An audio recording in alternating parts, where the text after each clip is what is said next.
Buenos días a todas y a todos. Vamos a intentar suplir la presencia y el contacto con estas clases virtuales. Hoy me voy a dedicar a Axel Honneth. Vamos a impartir dos sesiones de Honneth. Hoy la primera de más o menos una duración de 1 hora y media. Y la semana siguiente os daré otra última sesión sobre Axel Honneth. Y luego haremos dos clases más sobre Paul Ricoeur, sobre su temática de lo justo, en el volumen 2, en los capítulos de estudios. Ya os iré avanzando la semana que viene. Bien, os voy a comentar este gran filósofo contemporáneo. La primera sesión de hoy la voy a hacer a nivel introductorio para que quien no conozca a Axel Honneth sepa por qué es tan importante este filósofo contemporáneo alemán que tiene 70 años y es el director de lo que en su día fue la Escuela de Frankfurt, una gran escuela en el ámbito alemán, y que es discípulo de Jürgen Habermas, que este señor sí que es más conocido. Os voy a presentar un poco a este señor y el libro que voy a comentar de él es La lucha por el reconocimiento. Es un texto que está agotado, pero yo os envié los capítulos 5, 8 y 9, que son los 3 capítulos en los que voy a centrar la conferencia y que es donde él resume su aportación. Pero quien esté más interesado en su pensamiento, pues él ha colgado muchísimas de sus conferencias que están traducidas, con lo cual si buscáis Axel Honneth, la lucha por el reconocimiento o cualquier cosa que ponga reconocimiento, veréis que ha hecho muchísimas conferencias y las tenéis traducidas por el CCCB, que ha venido varias veces, con lo cual es fácil suplir el libro, a pesar que desde el C3 os enviamos los PDFs de los capítulos. Voy a empezar ahora con la presentación de lo que es esta nueva ola de filósofos contemporáneos que continúan esa magnífica escuela que os decía, que es la Escuela de Frankfurt. La Escuela de Frankfurt es una escuela alemana en Frankfurt y se caracteriza por la teoría crítica y por tanto son de alguna manera una manera de hacer filosofía muy continental, muy alemana, en la que no pierden como dos grandes componendas, por eso son famosos por la teoría crítica.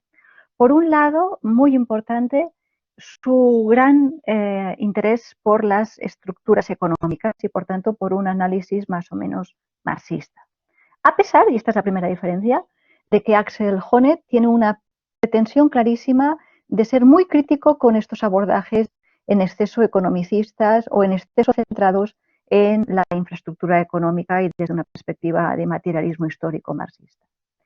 Y la segunda característica de esta escuela de Frankfurt es que ponen en boga lo que llamamos la teoría crítica. Esto es, una verdadera defensa de la racionalidad y de una racionalidad con pretensiones de universalidad. Por tanto, hay una clara crítica a lo que podríamos llamar la posmodernidad, es decir, como un clausurar una categoría fuerte como razón, aunque efectivamente no es una razón pura. Por tanto, son filósofos alemanes con una gran impronta de marxismo, a pesar de que Axel Honneth ya empieza a marcar la deriva hacia otros enfoques que no sean tan de metodología marxista, y por otro lado, con una clara defensa de la racionalidad y una racionalidad que al mismo tiempo que siempre es histórica, por tanto no es una razón pura, ni es una razón idealista a lo Kant o a lo Hegel, siempre tiene componentes materiales y por tanto de condiciones económicas de vida. Sin embargo, defienden que la razón es la única capacidad que tenemos para solucionar nuestras relaciones con la realidad, con las pretensiones de verdad y de corrección. ¿Bien? Hay una otra característica de la Escuela de Frankfurt, una tercera, que se va a ver enseguida cuando expliquemos a Axel Honneth, y es este deseo de que la filosofía siempre vaya aliada y ligada con otras ciencias, fundamentalmente ciencias sociales empíricas. Es el caso clarísimo de Axel Honneth.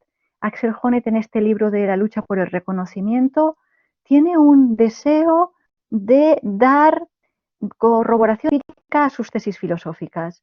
Y por tanto, hay un deseo de que cuando hay una especulación o una teoría filosófica, hay un deseo de corroborar enseguida con ciencias empíricas sus tesis filosóficas.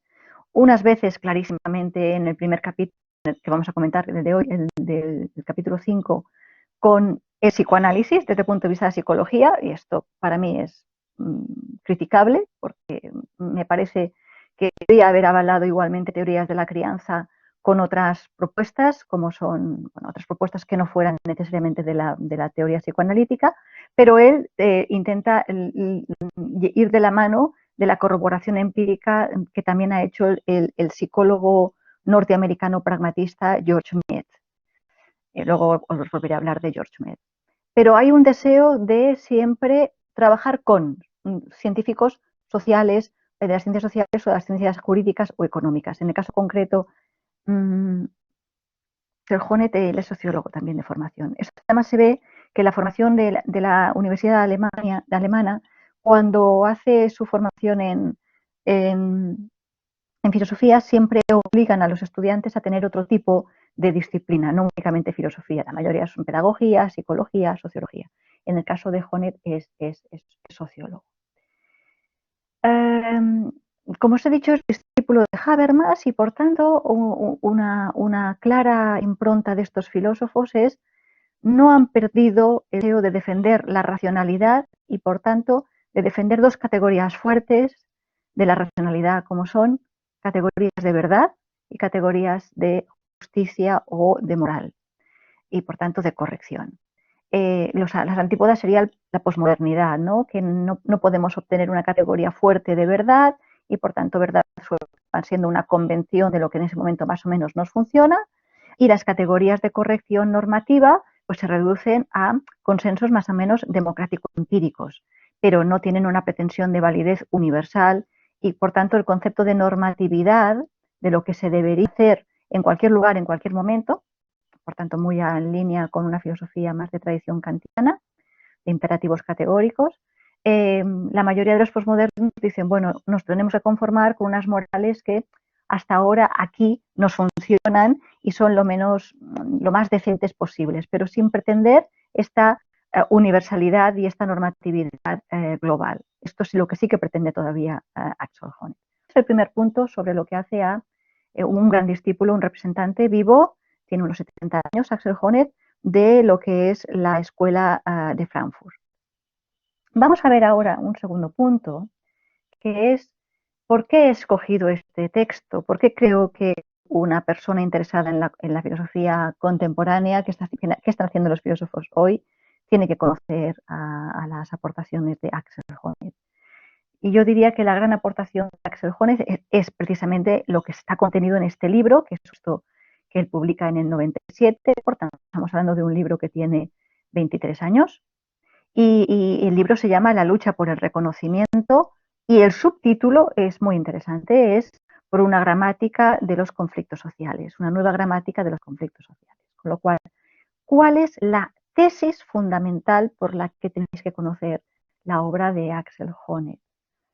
Pues yo creo que son fundamentalmente su tesis del reconocimiento, la lucha por el reconocimiento. ¿Y eso en qué se concreta? Bueno, pues ahí voy a necesitar las dos sesiones que vamos a dedicarle a Honneth, pero ya os anuncio que vamos a ver realmente potente en la tesis de Axel Honneth sobre el reconocimiento. Pues bueno, la tesis es que hasta ahora, cuando se ha hecho una lectura de por qué la humanidad es tan conflictiva, por qué la humana es una especie que tiende siempre a generar conflicto y por tanto es una especie que siempre genera guerra y violencia, se suele explicar la tendencia a la insociabilidad, a la patología o al conflicto desde la violencia y por tanto se suele explicar como que el humano es un ser que tiende violento, bien por naturaleza o bien porque es egoísta y autointeresado. Es decir, que la explicación que se daba a los conflictos sociales a lo largo de la historia no los conflictos entre individuos solo, sino los conflictos entre los grupos sociales, se debía a esta semilla de maldad o a esta semilla, a este gen egoísta o a este gen de siempre ir a la suya y por tanto solamente interaccionar con los otros si yo gano y si no gano, pues entro en conflicto.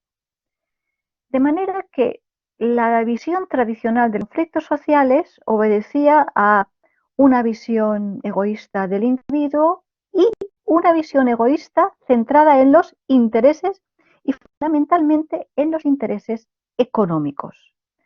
Por tanto, cuando incluso el propio Marx, por eso os decía que Axel Honneth es el primero que empieza partiendo de Marx, porque vienen de allí, pero empieza a poner en crisis un poco este marxismo más ortodoxo del que venía la Escuela de Frankfurt, Axel Honneth tiende a ver que la lucha por el reconocimiento no es solamente una lucha por mejorar las condiciones económicas de vida de los grupos sociales, de las clases sociales, sino que lo que hay es una lucha por el reconocimiento que no se limita a mejorar las condiciones económicas. Sin duda que mejorar las condiciones económicas obedece a mejorar las condiciones de reconocimiento, pero tú puedes mejorar las condiciones económicas y sin embargo seguir menospreciando o no o humillando o lesionando los sentimientos morales. Y aquí es donde él hace la gran acción.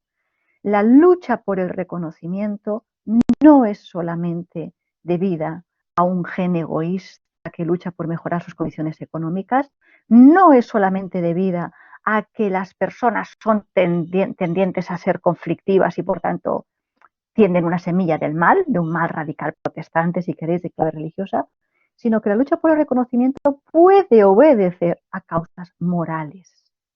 Es decir, que la violencia social, el motivo por los que las clases, los grupos sociales emprenden una lucha, emprenden movimientos sociales, más o menos, no toda la violencia es física, hay la non-violence, hay conflictos de la no violencia, como es el caso de Gandhi o de los Martin Luther King, etc.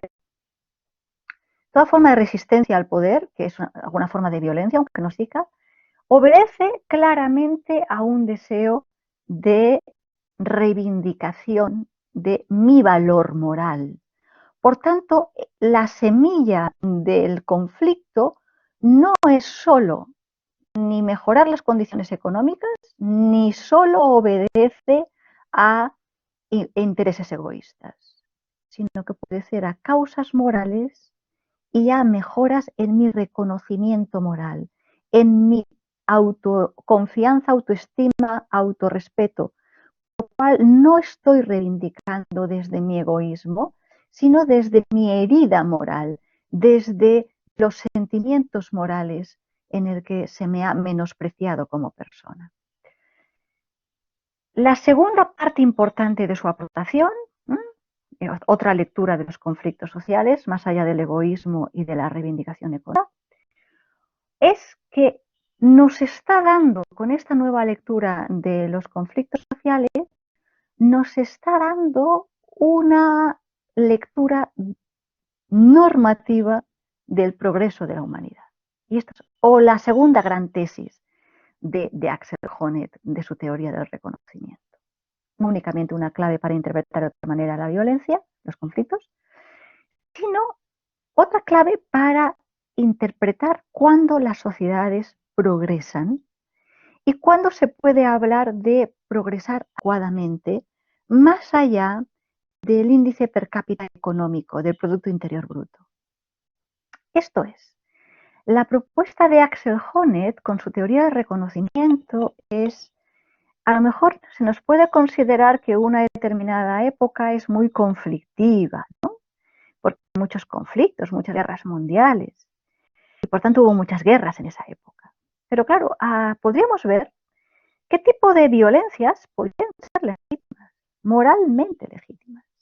Y podemos ver no solamente esto, qué violencias pueden ser moralmente legítimas, sino que también podemos ver cómo puede mejorar económicamente una determinada sociedad, cómo puede haber un acallar violencias con pan y circo, es decir, con mejorar devices tecnológicos, ¿no? Mejor que la sociedad está más conectada, pan y circo, ¿no? Más entretenida, vivimos mejor, hemos progresado, entre muchas comillas, este progreso económicamente, tecnológicamente, porque hemos mejorado los trabajos, hemos mejorado los conforts, hemos mejorado económicamente y técnicamente, pero hemos retrocedido en conquistas morales, por ejemplo. Una determinada sociedad se ha enriquecido, un determinado país se ha enriquecido, tiene mejoras técnicas, mejoras económicas y, sin embargo, podemos ver que moralmente ha habido una involución. Esto es, la tesis interesante de Axel Honneth es que nos da una pauta moral normativa universal para valorar el progreso de las naciones, más allá de su Producto Interior Bruto y más allá del desarrollo de sus capacidades. Es decir, podemos ver, desde Martha Nussbaum o Amartya Sen, que no únicamente mejoran económicamente en determinados países, sino que a lo mejor mejoran en sus capacidades, ¿no? En muchas de sus capacidades. Sin embargo, Axel Honneth nos puede decir que desde un punto de vista del progreso, podemos ver que los sujetos están adormecidos, que no reivindican su reconocimiento. Por tanto, lo que nos está proponiendo Axel Honneth con su teoría del reconocimiento es un baremo para ver si la mejora de un país es una mejora en la pretensión normativa, es decir, que los sujetos y el tipo de sociedades que estos sujetos generan y estas sociedades que generan a los sujetos, porque aquí hay una simbiosis, enseguida lo explicaré, entre el tipo de persona que se es y el tipo de sociedad en la que se está, podemos ver si las sociedades y sus sujetos, sus individuos, su ciudadanía, tienen mejor respetados sus sentimientos morales. Claro, y esta es otra novedad, ¿no? Otra novedad de la tesis del reconocimiento es que parte de una lucha por los sentimientos morales de autoconfianza, autorrespeto y autoestima, combatiendo las causas de menosprecio, ¿no? De humillación, de violación, de injurias.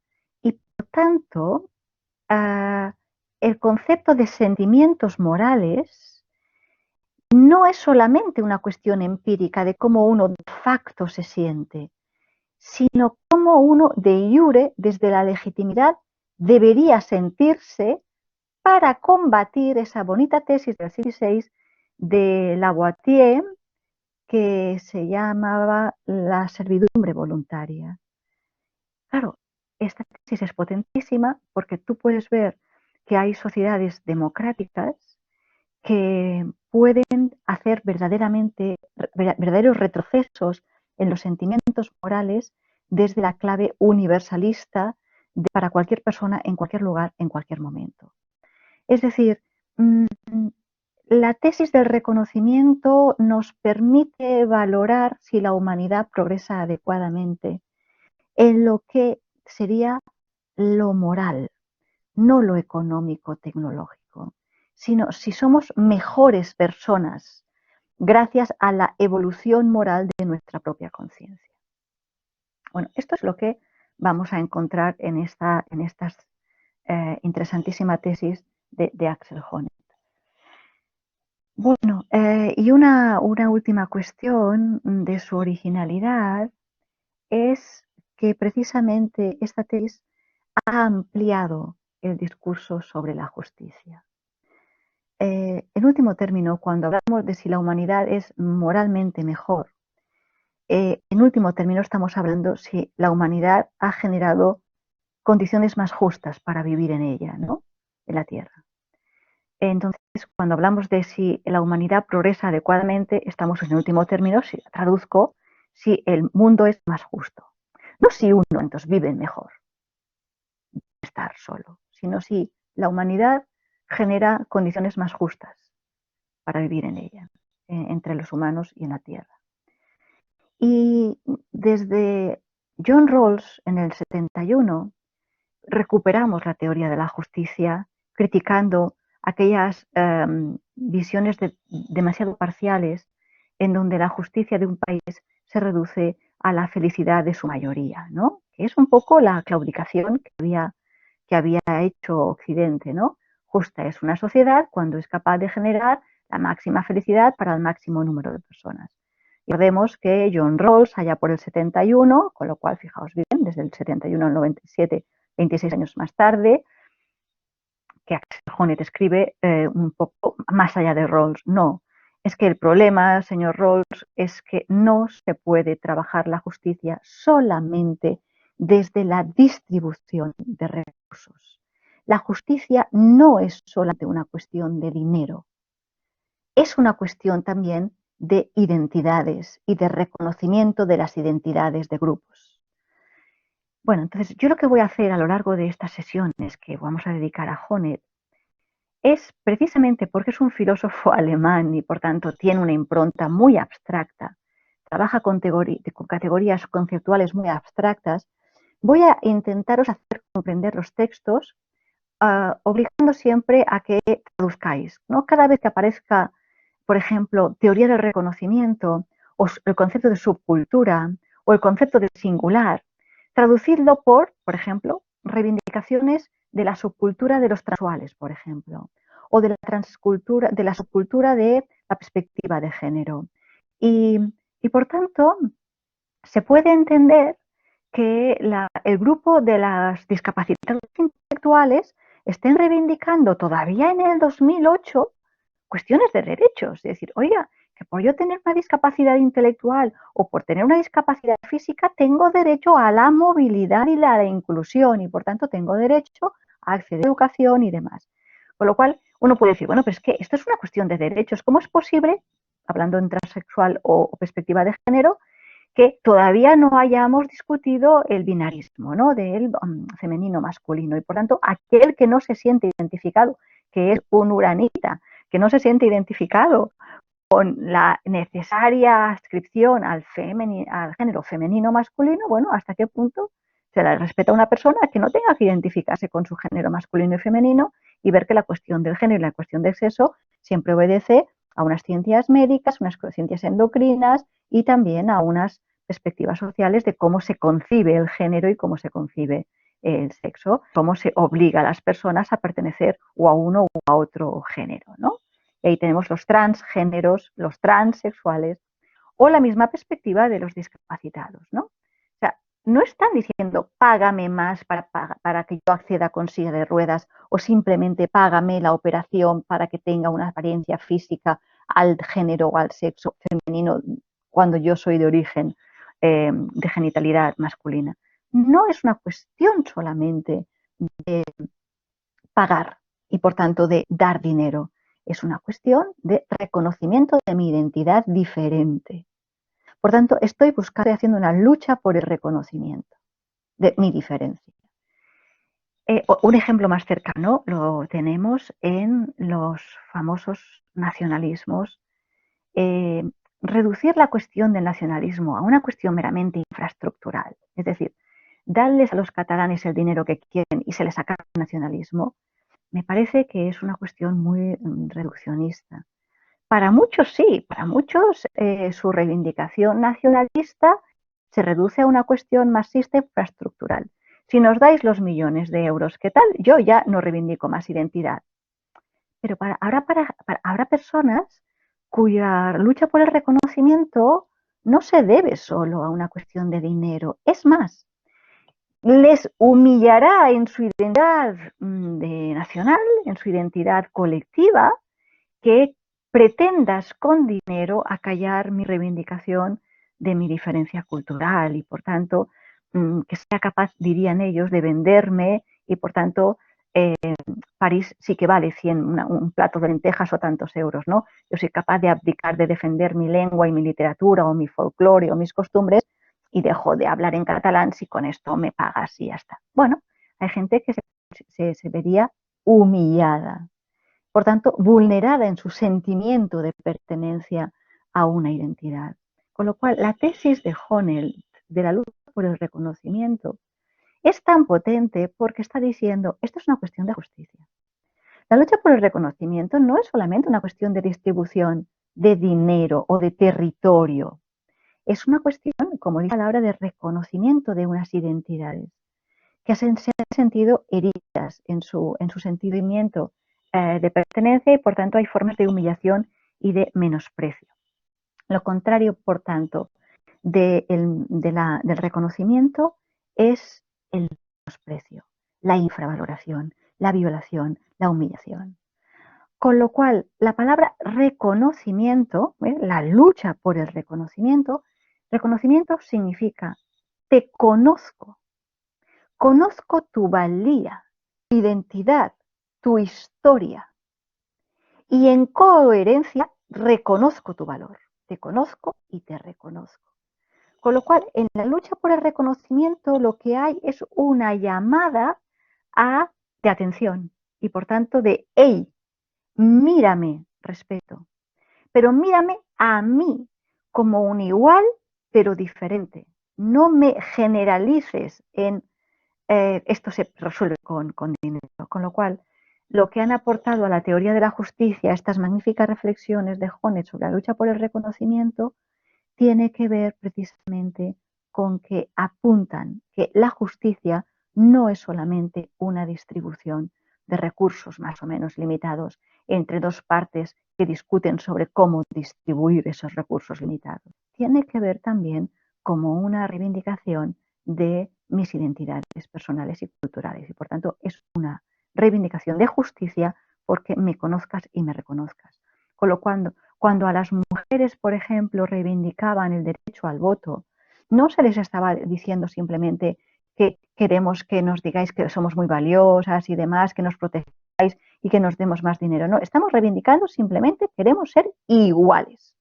Iguales y por tanto tener los mismos derechos, no otros derechos, exactamente los mismos derechos que la humanidad. Por tanto, no estaban reivindicando una cuestión de privilegio, estaban reivindicando una cuestión de reconocimiento de su valía. Bien, continúo con esta reflexión sobre Honneth. Hasta aquí lo que ha sido su grandísima aportación a la filosofía contemporánea, por la cual lo tenéis que conocer, su gran aportación de la teoría del reconocimiento a la justicia y a la violencia, a cómo leer la lucha de las clases no únicamente como una lucha desde el egoísmo ni desde meramente la mejora económica. Y además, cómo lo hace de la mano de dos grandes teóricos. Ya entramos en otro punto. Axel Honneth parte de que su tesis no es original. En filosofía no nos gusta decir que somos originales, siempre estamos sobre hombros de gigantes. Y por tanto él dice, yo me baso en dos grandes filósofos, bueno, un gran filósofo que es el joven Hegel, el Hegel de Jena, la época en que él estaba empezando su teoría, y luego la filosofía, por tanto un filósofo alemán del 19, y luego la psicología social del pragmatista norteamericano George Mead, con su psicología social. Entonces, la teoría de Honneth es una lectura, pero más allá, muy contemporánea, por tanto, parte de ellos, pero les critica donde ellos no pudieron llegar. Yo enseguida os explicaré en qué parte de ellos y cuándo les critica. ¿Quién es Hegel? Tengo que explicaros un poquito de por qué parte del joven Hegel. El Hegel de Jena ya ha visto la importancia del reconocimiento. Lo que pasa es que es una tesis que él defiende cuando joven y hace una serie de reflexiones, pero luego el desarrollo de su filosofía lo deja aparte, lo abandona. Y es Honneth, leyendo al joven Hegel, y eso se lo descubre Foucault, Michel Foucault, cuando Michel Foucault dice, ostras, es que en el joven Hegel ya había una importancia del reconocimiento. Honneth, como lector de Foucault y Foucault, que hace su tesis doctoral sobre Hegel, se dan cuenta que Hegel inaugura un melón filosófico como es la importancia del reconocimiento, pero luego Hegel lo abandonó. Sin embargo, lo que va a hacer Honneth es recuperar al joven Hegel, no al maduro Hegel, que es el más conocido, sino al joven Hegel y ver la potencia de su tesis de reconocimiento. reconocimiento, que prácticamente él se inspira. ¿Qué le critica a Hegel? Pues lo mismo que le criticará a Honneth, que bueno, son hombres de su tiempo, literalmente hombres y de su tiempo, es decir, varones que no fueron capaces de, por ejemplo, ver las luchas subculturales, las perspectivas de género, no únicamente de las mujeres, sino también de todo el movimiento LGTBI, y también que estaban encantados de conocer su tiempo, estaban encantados de la idea del progreso y sucumbieron de alguna manera a lo que Francis Fukuyama llamó el final de la historia. Luego entraré un poquito en esa historia, el final de la historia, que el propio Fukuyama luego también se dio cuenta y corrigió, ¿no? George Mead es un filósofo, perdón, es un psicólogo, que hace es igualmente defender la tesis del reconocimiento, pero en vez de en clave especulativa y de idealismo hegeliano, lo hace con ciencias empíricas y, por tanto, investigando desde los comportamientos de los sujetos, con lo cual es una magnífica complementación y muy en línea con la Escuela de Frankfurt.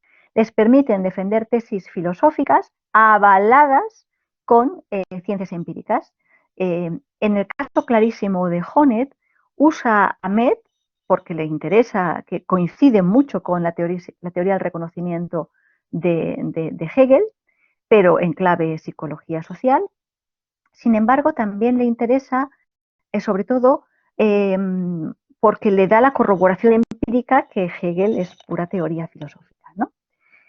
¿Qué les avala y que por tanto qué les defiende? Pues que ellos han visto lo que son las interesantísimas tres esferas del reconocimiento, que eso lo explica magníficamente y en eso me voy a detener, explicaros muchísimo el esquema que encontraréis en la página 119, perdón, 159 del capítulo 5 de nuestro libro que estamos comentando de la lucha por el reconocimiento.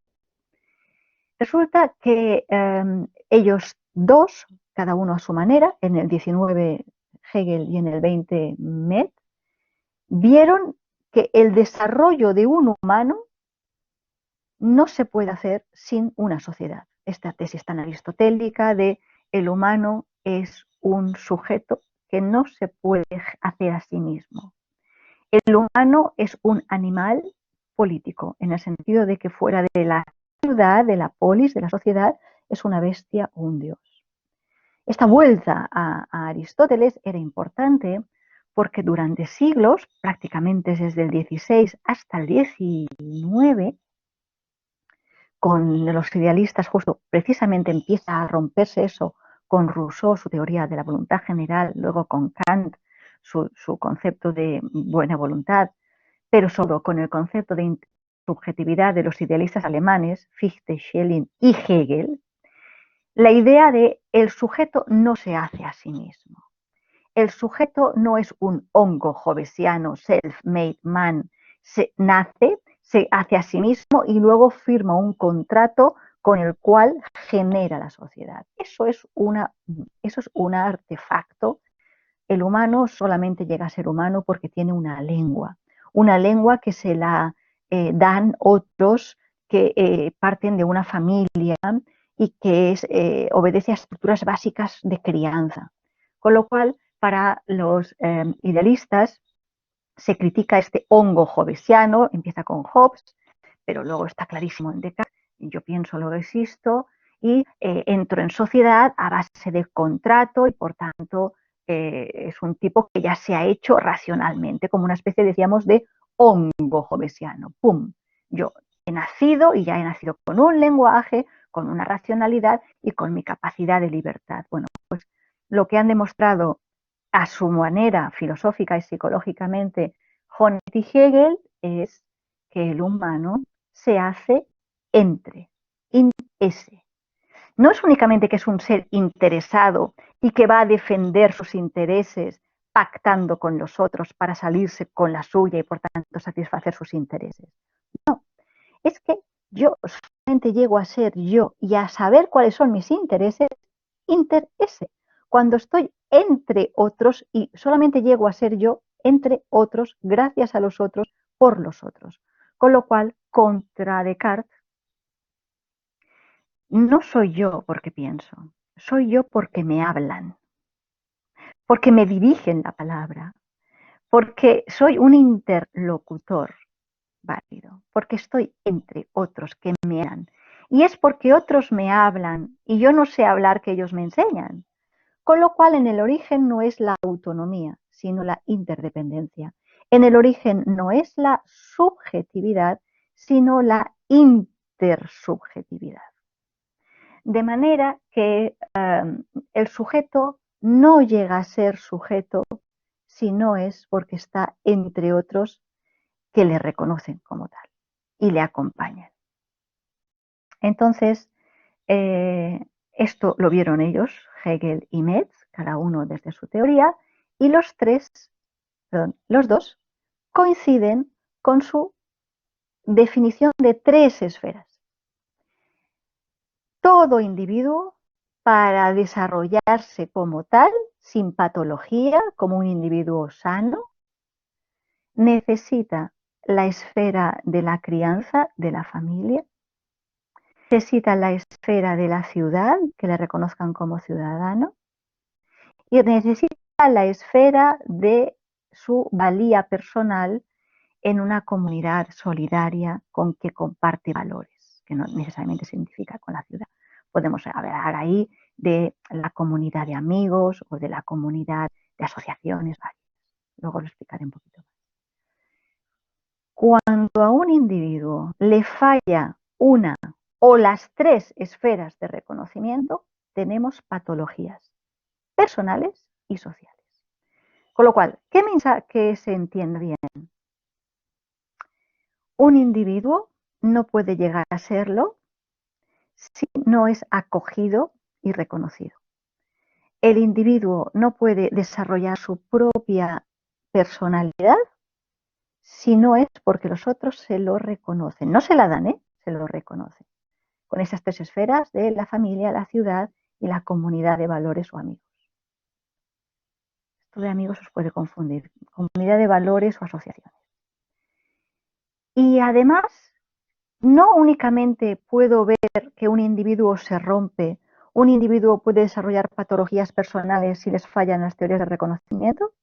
No únicamente es que me están enseñando a ver cómo se desarrolla sano un individuo, sino que me sirve para hacer una lectura social. ¿Cuándo puedo encontrar sociedades enfermas? Una sociedad enferma no es porque haya en ella individuos enfermos, sino una sociedad es enferma porque no tiene esferas de reconocimiento y evidentemente genera individuos enfermos.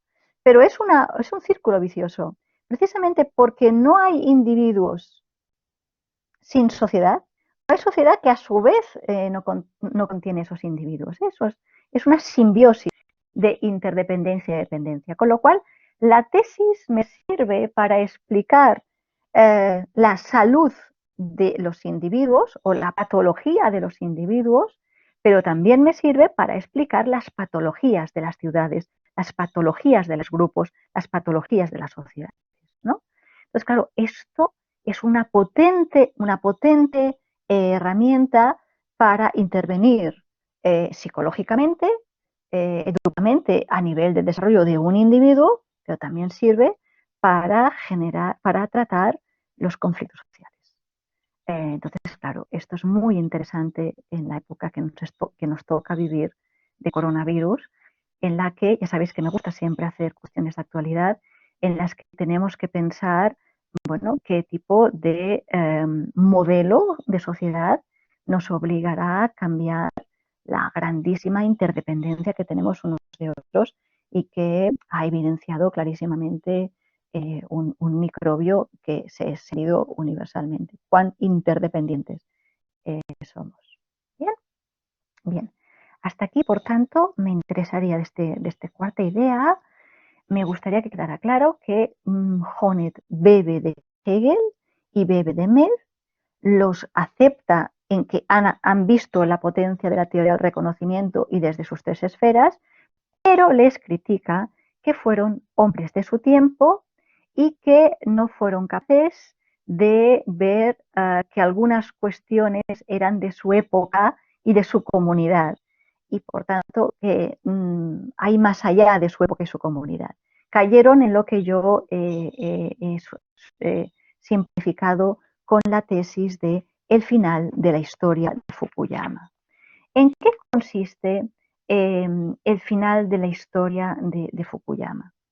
La idea es, insisto, de Francis Fukuyama, sociólogo economista norteamericano, interesante en sus ensayos, llegó a decir, ni más ni menos, que Occidente, en la época del bienestar, pues hemos llegado a los mejores de los mundos posibles.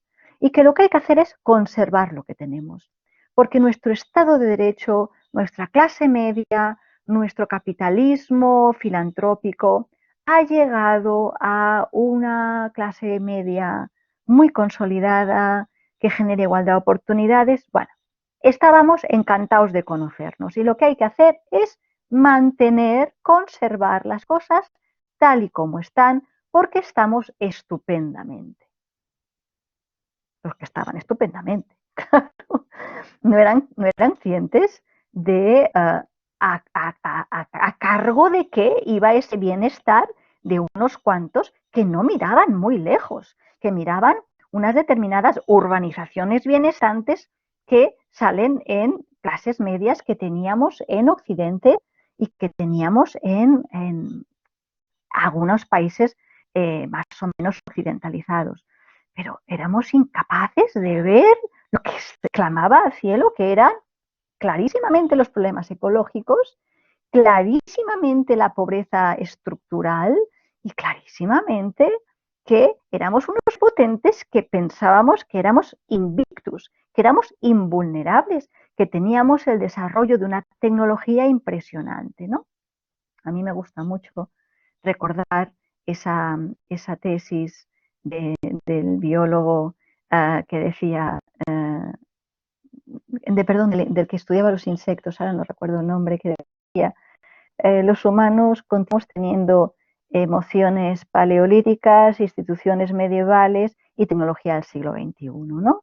Bueno, pues Fukuyama pensaba que no, que éramos individuos muy comedidos, muy desarrollados emocionalmente, que teníamos una autocontención y una educación de sentido común, que éramos ya civilizados, llegaba a desarrollar instituciones del siglo XXI y, por tanto, de Estado de Derecho muy consolidadas, constitucionalmente muy consolidadas, con democracias que funcionaban muy bien defendiendo los derechos y, sobre todo, evidentemente, sí teníamos tecnología XXI y que todo eso era capaz bueno, decir, estamos muy bien. Bueno, pues hemos visto la deforestación, hemos visto la pandemia, hemos visto la pobreza estructural y hemos visto que eso que pensábamos que teníamos tan consolidado, no únicamente lo perdemos en un plis-plas de marchas forzadas, en donde se ven pérdidas considerables de derechos individuales, en nombre de seguridad y demás, temas interesantísimos que estos días estamos viviendo, cómo hay que reducir derechos en nombre de la salud pública, pero qué tipo de vida vale la pena vivir si solamente para estar seguros estar en casa, las fobias sociales nuevas que se van a generar.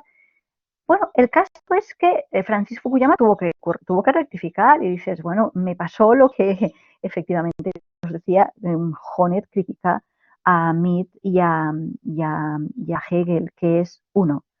Cuando ellos hablan de familia, hablan los dos de familia heterosexual y de familia patriarcal, donde el padre de familia, los hijos consanguíneos, son incapaces de ver que ese concepto de familia ha sido muy poco criticado y que en muy tiempo, pues gracias a las luchas, entre otros, de los colectivos diferentes, de los colectivos heterosexuales, de las posibilidades técnicas de la atención, de la reproducción asistida, pues puede haber familias monomaternales, monoparentales, puede haber familias de adoptivos, puede haber familias muy, muy diversas a las que ellos pensaban, con lo cual eran incapaces de ver que su concepto de familia estaba totalmente tocado por una visión epocal del siglo XIX, siglo XX y ajeno a la deconstrucción de la perspectiva de género y de lo transgénero contemporáneo. Y incluso de familias de familias mucho más porosas, ¿no? Los tuyos, los míos, los nuestros, hasta qué punto es un concepto de familia diferente en el que son parejas, pero fueron familia un tiempo.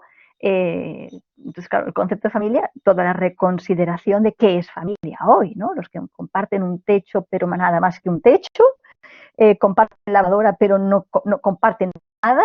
No me refiero únicamente a las familias que no se hablan, a las incomunicaciones, sino me refiero a gente que por precariedad de hábitat tiene que convivir y por tanto bajo el concepto tradicional de cohabitar, pues eso es una familia. Pero es que no tienen nada que ver porque simplemente comparten una habitación en nevera porque los pisos están como están. Con lo cual hay que repensar qué es familia hoy, ¿no? Es una crítica que Honneth le hace a Hegel y a Med de no haber sido conscientemente críticos de su tiempo. Y luego, otra crítica es que Hegel estaba encantado de lo que él creía que era el Estado de Derecho. Claro, el Estado de Derecho de Hegel en el siglo XIX se parecía bastante a lo que los estados constitucionales contemporáneos, efectivamente, nosotros hemos podido vivir. Pero claro, el Estado de Derecho es una idea que acaba plasmándose, concretándose, sin duda, y esa es la tesis de Honneth, es una buena idea normativa y sería un desastre lanzarlo por la borda porque no funciona. Porque una cosa es que no funcionen las implementaciones histórico-concretas que se han hecho de ella y otra es que no funcione como idea regulativa. Esto es muy importante que sepáis la diferencia. Lo pongo con un ejemplo. Una cosa es que las formas históricas de democracia, todas ellas tengan falencias, todas ellas tengan defectos, y otra es lanzar por la borda, en nombre de los defectos concretos que ha tenido la democracia, la idea de democracia. Pues bien, la tesis de Honneth es que el Estado de Derecho pues tiene sus limitaciones. Tiene sus limitaciones porque es capaz de no respetar en su seno nuevas subculturas o nuevas reivindicaciones nacionalistas que en el seno del Estado de Derecho pueden surgir. Es decir, por decirlo de una manera, por hablar de España y Cataluña, el Estado de Derecho hegeliano era en exceso, bueno, es, como no puede ser de otra manera, decimonónico y por tanto un Estado de Derecho pues demasiado unificado en una teoría de la nación, en una teoría de fronteras y muy poco respetuoso con otro tipo de llamamientos de subculturas o de subnaciones, ¿no? El Estado de Derecho, por tanto, tal y como hoy lo tenemos entendido, tiene muchas cosas buenas, seguramente es la idea normativa y no deberíamos quitarla, por eso es interesante que tribunales constitucionales y supremos que avalen o que ratifiquen o que deroguen determinadas leyes porque atentan contra derechos fundamentales, personalísimos, que hemos considerado que son conquistas morales más allá de las ideologías de grupo, pero claro, el Estado de Derecho de Hegel tenía muy mal gestionados pues eso, los nacionalismos y las deficiencias, pues sufragios universales, etcétera, etcétera, como hoy estamos viendo cómo las personas con discapacidad tienen derecho a voto, etcétera, etcétera. Con lo cual, a Hegel le critica que su concepto de Estado de Derecho es excesivamente decimonónico y a Met le critica que cuando él habla de su teoría de la solidaridad, en concreto habla del trabajo, de la esfera de las comunidades, de las naciones, habla de una idea democrática del trabajo, ¿no? Entonces, claro, si hay una esfera que hay que repensar siglo XXI y post-COVID, de post-pandemia, es precisamente el concepto de trabajo. Es decir, que una persona pueda sentirse valorado independientemente de su aportación laboral, que por tanto hay que repensar no únicamente cómo una persona se puede ganar la vida sin necesariamente pasar por el trabajo y cómo una persona puede tener mucha valoración personal con grandes aportaciones sociales y sin embargo no poderse ganar la vida con eso. Entonces, nos obliga a repensar también no únicamente el concepto de Estado, sino el concepto de trabajo. De manera que Honneth no únicamente está criticando, partiendo de Honneth de Hegel y de Med diciendo yo en un 80% me inspiro, pero voy un poquito más allá y lo que hago es una actualización y una explicitación de lo que en ellos no está tan explicitado y esta es la parte más interesante para mí, vinculado a un concepto de progreso, como un baremo normativo que nos da un criterio para enjuiciar cuando una sociedad, por muy democrática que se llame, está haciendo involuciones en desde la teoría del reconocimiento. ¿Vale? Bien. Antes de entrar en la tesis de las tres esferas de conocimiento, me gustaría que quedara muy clara por qué hay una crítica al final de la historia. Lo voy a explicar en 3 puntos. El concepto de final de la historia es gravemente problemático, primero, porque el final de la historia significaría la muerte. La vida es dinámica, es en el tiempo y es cambiante. Y es imponer a una generación mi manera de ver las cosas e impedirles abrir la novedad, abrir la creatividad y, por tanto, convertirnos en un conjunto de conservadores. Sería un mundo sin novedad, o sería un mundo aburrido y, por tanto, el colmo, según acá, de la crítica, la falta de crítica.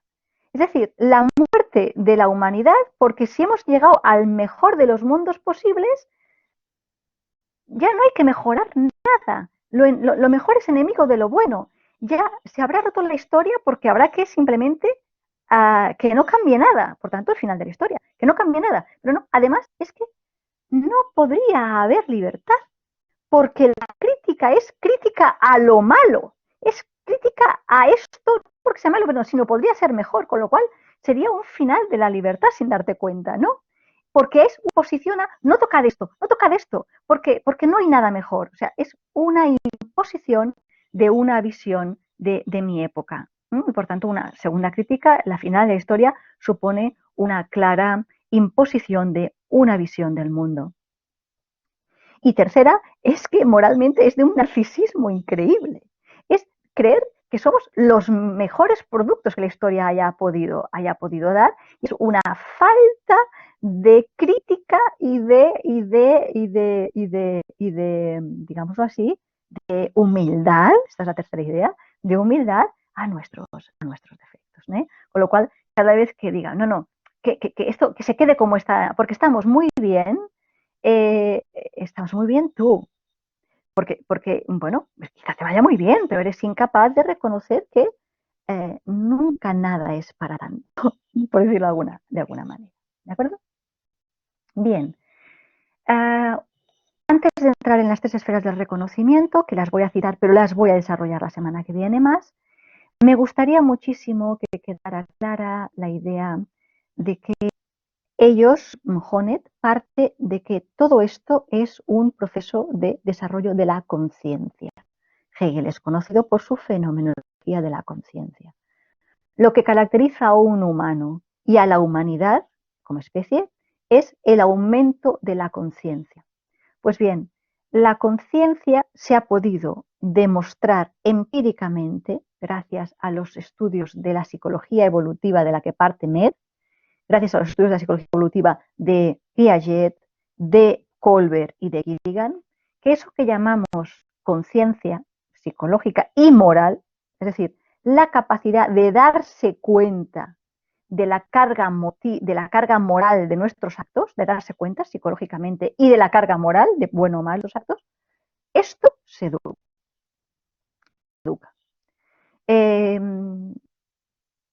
Voy a poner siempre continuos ejemplos para que vayáis lo abstracto y lo concreto. Si todas nosotras hemos visto Mujercitas, hemos visto Lo que el viento se llevó y hemos visto la última película, y si no, una bonita película de Help, ¿no? Criadas y señoras la han traducido. O sea, ni Scarlett O'Hara, para nada, Scarlett O'Hara era una esclavista, porque si tú ves cómo tratan a su mami, a la sirvienta, la quiere muchísimo, la quiere como uno de su familia, evidentemente que es sirvienta y evidentemente que era una propiedad, pero los trataban, los cuidaban, y esos hay estudios hechos, mucho mejor que lo que luego vivieron los negros en la liberación después de la guerra civil y de la declaración de inmoralidad de la esclavitud, ¿no?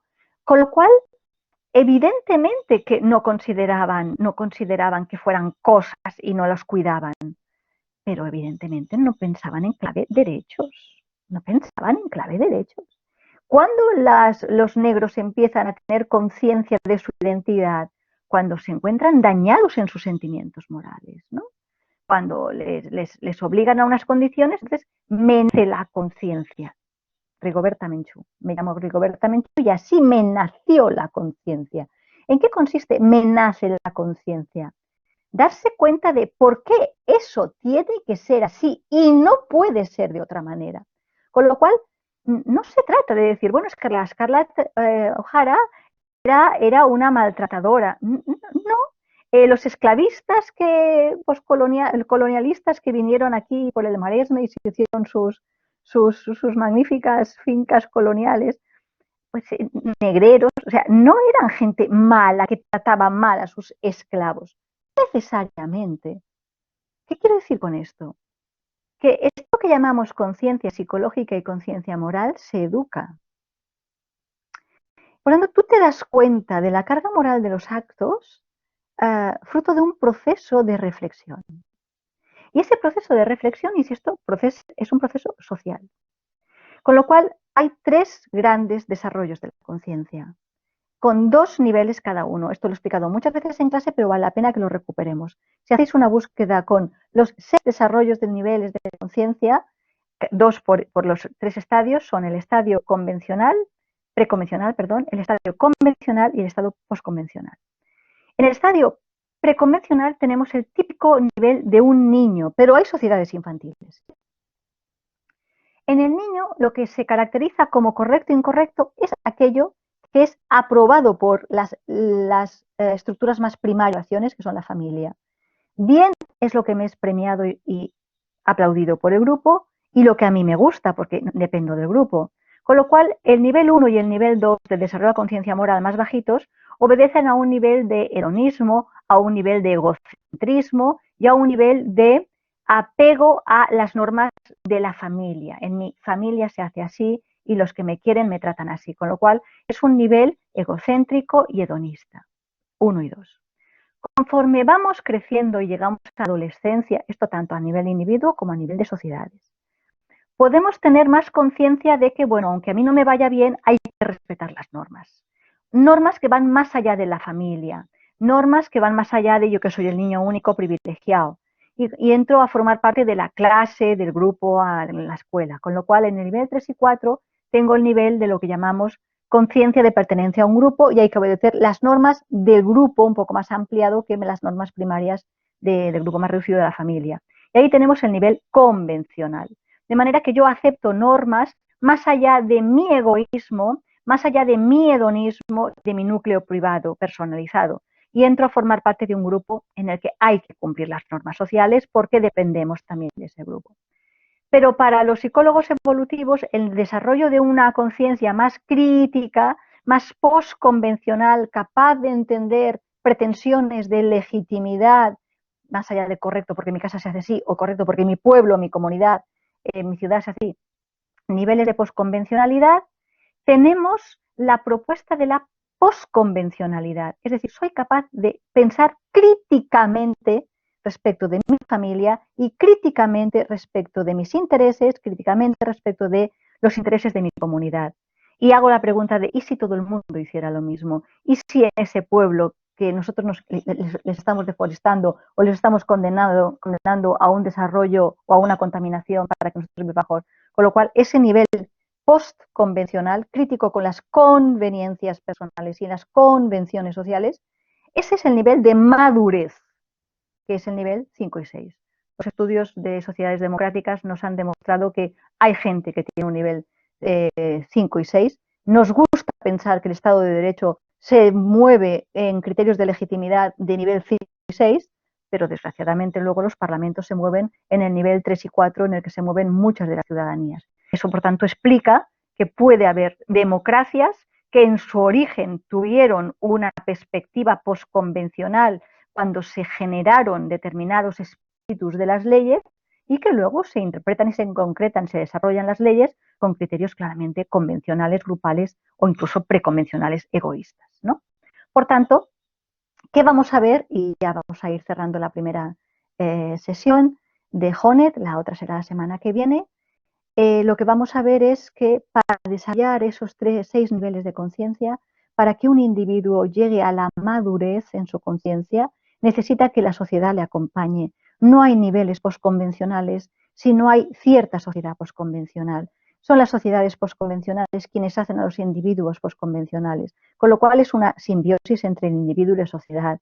Pero nosotros podemos aplicar un criterio para ver qué niveles tienen las sociedades, qué niveles tienen las democracias, para ver si están involucionando o evolucionando. Bueno, pues para que se desarrolle la conciencia personal y grupal, necesito las 3 esferas de reconocimiento que solamente enuncio. Son la esfera de la familia, la esfera de la ciudad y la esfera de la comunidad de pertenencia de asociaciones que comparten valores, más allá de la familia y de la ciudad. En la familia somos miembros de un grupo consanguíneo primario que nos da afectividad, emoción, amor, y allá somos sujetos de necesidad, sujetos únicos, concretos, con un nombre y apellido no igual en ningún sitio. Allá nos educan la autoconfianza. Luego tenemos un reconocimiento como igual para cualquier persona en cualquier lugar en ciudad, somos sujetos de derecho. Allá se nos otorga autorrespeto y ahí somos ciudadanos. Y si nos falla esa ciudad, me rompo como desarrollo de reivindicación ciudadana. Y ahí me veo como un sujeto independiente, con deberes y derechos y por tanto con responsabilidad. En la primera esfera es la esfera del amor, en la segunda esfera es la esfera de la justicia. Y la tercera esfera en la que pertenezco a una comunidad con los que comparto valores, asociaciones, colectivos varios que comparto valores objetivos, allí es la esfera de la solidaridad. Allí en la esfera otra vez no abstracta de yo como ciudadano, sino la esfera concreta, yo como un sujeto que aporto, un sujeto que tiene capacidades y valores y potencias y por eso me dan autoestima. Hasta aquí la esfera de las esferas del reconocimiento. La semana que viene, que será la segunda sesión que vamos a dedicar a Honneth, la vamos a explicar todas estas interesantísimas reflexiones del reconocimiento, pero espero que os haya gustado esta para que tengáis ganas de continuar la semana que viene. Gracias por acompañarme y espero sea de utilidad. Un abrazo y hasta la semana que viene.